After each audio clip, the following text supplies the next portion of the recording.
Hello everybody, welcome back to my channel, or welcome if this is your first time here. Today I am sharing 3 easy dinner recipes with you that are very quick and easy to make, but absolutely sure to please your family. The first recipe is for Cacio y Pepe, and this is the perfect weeknight meal and only takes 3 ingredients. You're going to start out by taking some freshly ground black pepper and toasting it in a pan by itself, no oil or anything. And then while you were toasting that, you were going to partially cook your spaghetti. I cooked mine about halfway, according to the package directions, in just a small amount of water because you really want the starch of the water. So I went ahead and kept that pasta water, poured some of that into the black pepper once it had toasted for a couple of minutes, and then I'm going to add the spaghetti in and then add an additional pasta water until the pasta cooks completely. While this recipe is extremely simple, it really is about technique, so you want to make sure that you are getting the starches from your spaghetti as you're cooking it.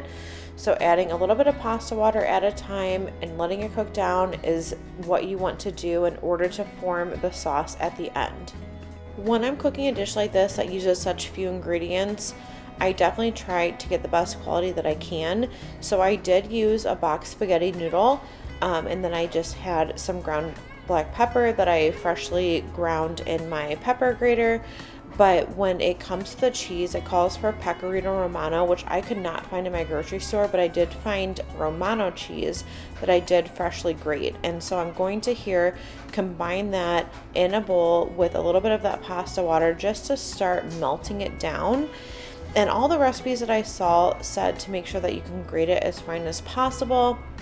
Mine was a little bit coarsely grated, but it still worked out just fine. And then I'm going to add that into the pasta once it's fully cooked and just toss that around and let the sauce thicken up.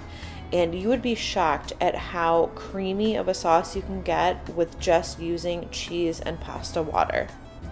We absolutely love this dish. The next time I make it, I think that I'm going to use some Parmesan as well because the Romano has a little bit of a sharp flavor, so I think the combination would be perfect.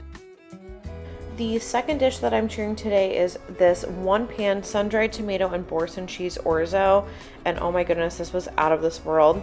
You're going to start out by heating 1 tablespoon of oil from the sun-dried tomatoes. When you get them from the store, they are packed in oil. So just take a tablespoon of that oil, heat it over about medium-high heat, and then you're going to add in 1 shallot minced and let that cook down. And then to that, you're going to add in about 4 cloves of garlic.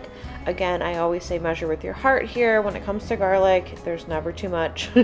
So you can add as much or as little as you would like and let that cook down the rest of the way. And then we are going to go in with our orzo. So I will have this recipe, like all of them, linked down in the description box below so you have all of the measurements. But you're going to add your orzo in, start toasting that up in the oil, and let it just start to brown a little bit before we add in the rest of the ingredients. And so next is going to be about 4 ounces of sun-dried tomatoes. I just kind of roughly chop them with my knife. And then we're going to add in a little bit of chicken broth. Now, if you wanted to make this a vegetarian dish, you could very easily add in vegetable broth.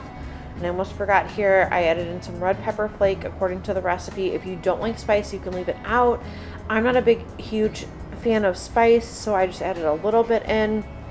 But it does add a good flavor to it if you just add a little bit. So you're going to add that chicken broth or vegetable broth, depending on how you're making it. Let that cook down. And then I wilted in some fresh spinach and then topped it with the Boursin cheese.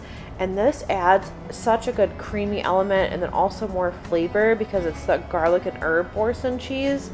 And if you're not familiar with Boursin, it's just a soft cheese that has different seasonings added to it. So you're going to crumble that along the top, stir it all together, and then I just went ahead and finished it off with a little bit of lemon juice and some salt and pepper, and then we were ready to serve. Now, I personally do not eat a whole lot of meat, and so for me, this is a perfect dinner. But my husband's not that way, so this easily can become an amazing side dish for someone that wants to have meat with their meal. And I love that option if you have vegetarians in your family, or people that don't eat a lot of meat, and then you have some that do. This serves like both purposes, so you can serve it with chicken, a steak, whatever you want to. I did finish it off with a little bit of grated Parmesan at the end, and this hands down has been one of my favorite recipes that we've created so far.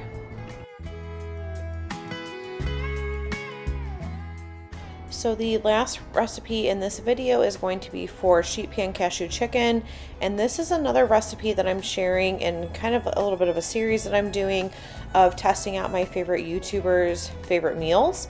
And this one comes from Amanda over at Faith Food and Family, so I will have the recipe and her channel linked in the comments below, so make sure to check her channel out. She's always sharing really great content. But to start off with, I'm going to make the sauce for the dish, and she recommended in her video that when she would want to make it again, that she would double the sauce, so I went ahead and did that. So you're going to combine some soy sauce, hoisin sauce, apple cider vinegar, honey, toasted sesame oil, some ginger, garlic, and cornstarch. And then you're going to stir all of that together. I started stirring it together with a spoon and then kind of quickly realized that I needed to use a whisk. So you're going to see that come into play here.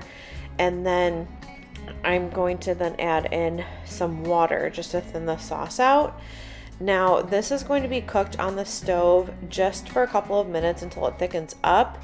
I went ahead and did this into a bowl because I was prepping this part ahead of time. So if you weren't doing that, you can definitely just put it directly into a pan and save like dirtying that dish. But here you're going to see it on the stove heating up and thickening up for the recipe. While the sauce was thickening on the stove, I went ahead and cubed up some chicken breasts and I put that onto a foil-lined baking sheet.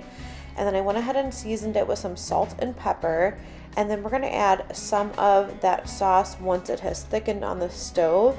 And this is going to go into a preheated oven at 400 degrees for about 8 minutes. And then we're going to remove it to add our vegetables. Now I just had to show you guys my cute little sous chefs here who love red bell pepper. And those are two of the vegetables that we're going to add to the pan. So red bell pepper and some broccoli once the chicken came out of the oven, and then I'm going to add the rest of the sauce on top and put it back into the oven for another 8 to 12 minutes until the chicken is cooked. Now for me personally, and also for my husband and our preferences with our vegetables, we like them a little bit softer. So for us, like the next time we make this, which we absolutely will make it again, we're going to do everything together with the chicken when it initially goes into the oven. But if you like to have that texture on your vegetable, then keep it separate how the recipe calls for. And then you're going to also add some cashews. Like Amanda says in her video, they add such a great texture and it's absolutely delicious. We just served it over some white rice. I really hope that you guys enjoyed today's video. Thank you for hanging out with me, and make sure that you subscribe before you go.